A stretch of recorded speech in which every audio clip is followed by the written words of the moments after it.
out that some of the victims were JLP supporters and that he sympathized with their families. All over Jamaica, people asked if JLP flesh was somehow worth more than PNP flesh. Are they at that table? Investigation, reduce spending. We don't really have a problem with it.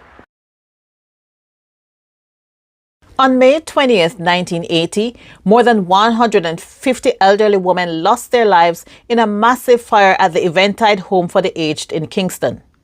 Was it a part of the US-led plot to destabilize the Manley government? Well, arson was suspected to be the cause of the fire, and in the weeks before, gunmen had entered the premises seeking to intimidate staff and inmates about their political affiliations. Eventide opened on July 1st, 1870, specifically for elderly women, but expanded to house the destitute, crippled, and handicapped old men and women. And as it is with these types of homes, it was plagued with problems, including inadequate funding, poor living conditions, underpaid and insufficiently trained staff, and of course, vandalism and lack of security. In the mid-70s, the Manley government had made commitments to improve conditions, but the economic conditions at the time pulled the government's attention away, and Eventide went on the back burner. At the time of the fire, up to 700 residents lived there. Eventide consisted of 3 main buildings. One of them was the Myers Ward. At the time of the fire, the Myers Ward was housing 211 women, some of them blind, even though its capacity was 180.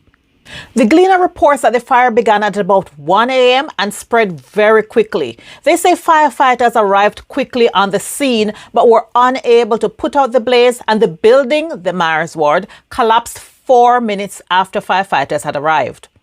When the blaze finally subsided, 144 charred bodies were pulled from the rubble. Now that number grew to, the Gleaner report says 153, international reports say 157. Now, what was the cause of the fire? Prime Minister Michael Manley was adamant that this was a case of politically motivated arson, as the telephone lines to the building had been cut prior to the fire. The fire chief did not support Manley's theory. However, there were reports that armed men had visited the building on several occasions and warned residents regarding their political affiliations. At least 2 of the 58 survivors said that they had been intimidated by armed men up to 6 months before the premises were set ablaze. One of them, Harold Tefler, was a meal van driver for the home, said he was stabbed and beaten while unloading the meal van. Another victim, 63-year-old female resident Miss Vera Winter, said she was sitting on the veranda taking a little bit of fresh air when the gunmen opened fire on the premises, hitting her several times.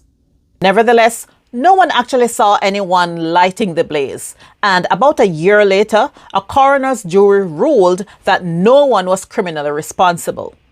In the aftermath, a technical committee made several recommendations, including creating cottage-style homes to create a more communal setting instead of the kind of barrack-style, prison-style, campish environment that existed at the time.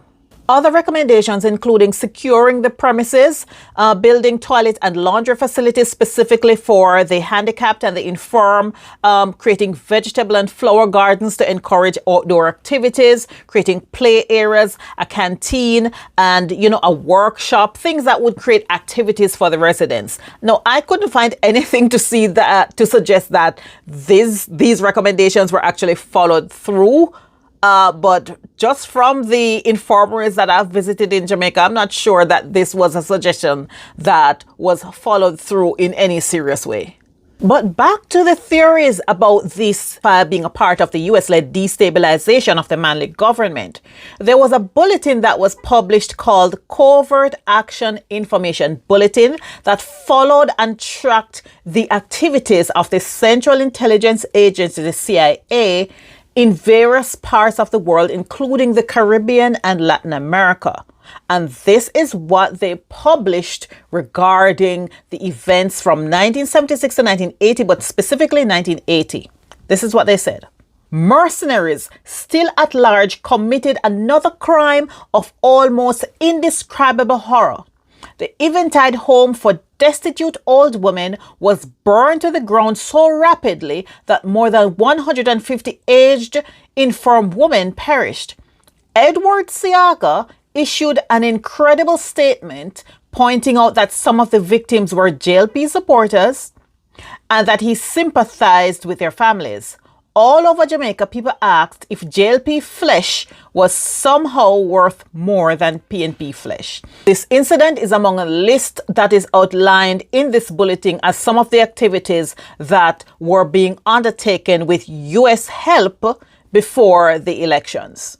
Again, no one was held criminally responsible, and there was nothing proven that there was any specific person, party, individual that had taken part directly in this incident.